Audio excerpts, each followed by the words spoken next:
नंदगोपकुमाराय गोविंदाय नमो नमः। श्री सच्चिदानंदरूपाय ईशोत्पत्त्यादिहेतवे तापत्रयविनाशाय श्रीकृष्णाय वयं नमः।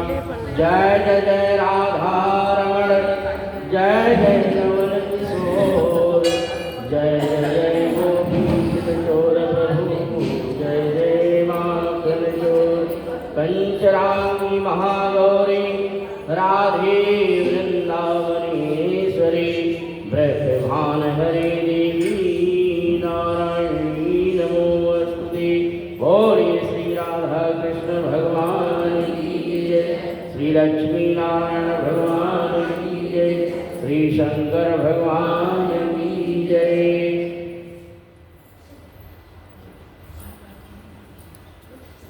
श्रीमन्नारायण नारायण नारायण, लक्ष्मी नारायण नारायण नारायण, विष्णु नारायण नारायण नारायण, हरि नारायण नारायण नारायण, केशव नारायण नारायण नारायण, माधव नारायण नारायण नारायण, गोविंद नारायण नारायण नारायण, शंकर नारायण नारायण नारायण, लक्ष्मी नारायण नारायण नारायण।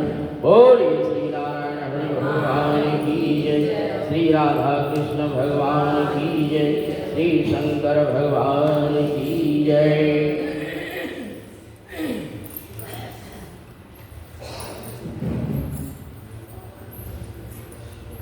बोलिए श्री कार्तिक महात्म की जय। 16 अध्याय। राजा पृथु ने कहा कि नारद जी, या तो आपने महाप्रभु शंकर की बड़ी अद्भुत कथा सुनाई है, और आप कृपा करके आप अब यह बतलाइए कि उस समय राहु उस पुरुष से छूट करके कहाँ गया। जब राजा पृथु ने देव ऋषि नारद से ऐसा प्रश्न पूछा तो देव ऋषि ने कहा कि उससे छूटने पर वह बर नाम से विख्यात हो गया, और मानो नया जन्म पा करके उसने अपने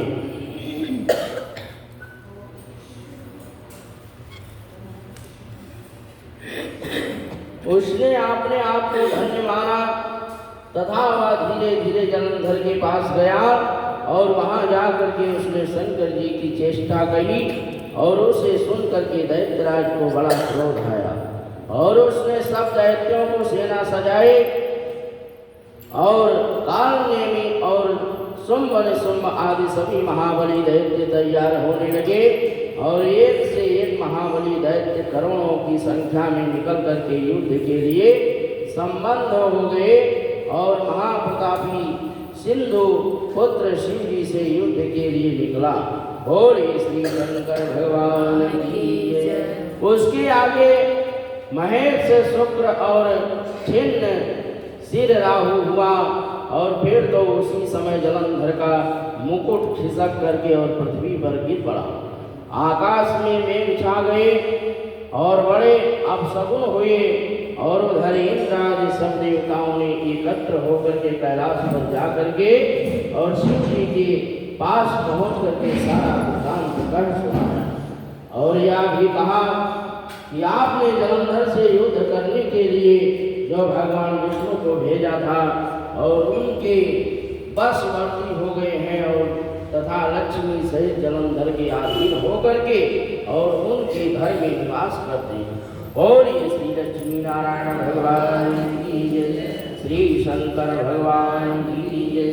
अब देवताओं को भी उनके यहाँ निवास करना पड़ रहा है, और अब वह सागर पुत्र आपसे युद्ध करने के लिए आ रहा है। ये क्यों आप उसे मार करके और हमारी रक्षा कीजिए।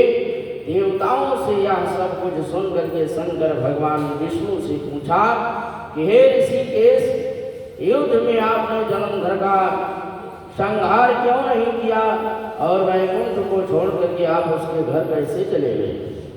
या सुन करके भगवान विष्णु ने हाथ जोड़ करके बोला नम्रता पूर्वक कि शंकर से कहा कि उसे आपका अंशिव लक्ष्मी का भाई होने के कारण नहीं मारा है और वह बड़ा ही वीर और देवताओं से अजय है और मैं सत्य कहता हूँ कि उसे कोई भी मार सकता और इस पर मैं मुक्त हो करके मैंने स्वयं उसके घर में रहने का वर दे दिया हूँ। बोलिए श्री लक्ष्मी नारायण भगवान की जय। और इसी कारण मैं उसके घर में रहता हूँ। हे सूर्यवर्य विष्णु, आप यह क्या कहते हैं? और उस दैत्य जलंधर को मैं अवश्य मारूंगा और इसमें कुछ भी संदेह नहीं है। अब आप यह सब देवता जलंधर को मेरे द्वारा मरा हुआ ही जान करके आपने स्थान हो जाइए। और जब शंकर जी से ऐसा कहा तो सब देवता संदेह सहित होकर के अपने स्थान को चले गए। बोलिए श्री लक्ष्मी नारायण भगवान की जय, श्री शंकर भगवान की जय। ठीक उसी समय पराक्रमी जलंधर अपनी विशाल सेना के साथ कैलाश पर्वत को घेर लिया और सिंहनाद करने लगा।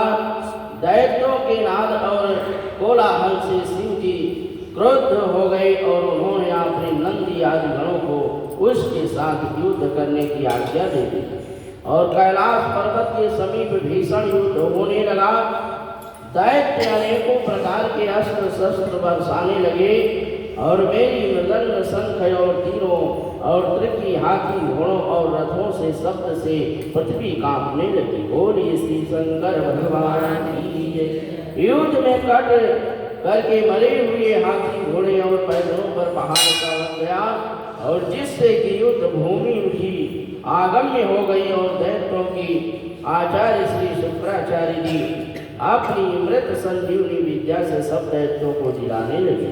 यह देख करके शिव जी गण व्याकुल हो गए और उनके पास जाकर के सारा वृत्तांत सुनाया और उसे सुन करके भगवान रुद्र के क्रोध की सीमा ना रही और वहाँ अपने भयंकर रूप से दिशाओं को प्रज्वलित करने लगे। और फिर तो उस समय उनके मुख से एक बड़ी भयंकर कन्या उत्पन्न हुई और जिसकी दोनों जंघाएं ताल वृक्ष के समान थी और वह युद्ध भूमि में जाकर के सब असुरों को चबाने लगी। और तब युद्ध भूमि में इस प्रकार विचरने हुई वह शुक्र जी के समीप पहुंची और उन्हें शीघ्र ही अपने उदर में विलुप्त कर दिया। बोलिए श्री शंकर भगवान की जय। फिर स्वयं ही अंतर ध्यान हो गई। शुक्र के गुप्त हो जाने से दैत्यों का मुख मलिन पड़ गया और वह युद्ध भूमि छोड़ करके भागने लगे। और इस पर उनके शुंभ निशुंभ और कालनेमी आदि सेनापतियों ने अपने भागते हुए वीरों को रोक करके शिव गणों पर बड़ा कठिन प्रहार करना आरंभ किया। और ऐसा ही शिव जी के नंदी आदि वीर गणों ने भी उन पे गणेश और स्वामी कार्तिकेय भी ने अपने गणों को रोक करके दैत्यों से भीषण युद्ध करना आरंभ कर दिया। बोलिए श्री शंकर भगवान की जय, श्री लक्ष्मी नारायण भगवान की जय, श्रीमन्नारायण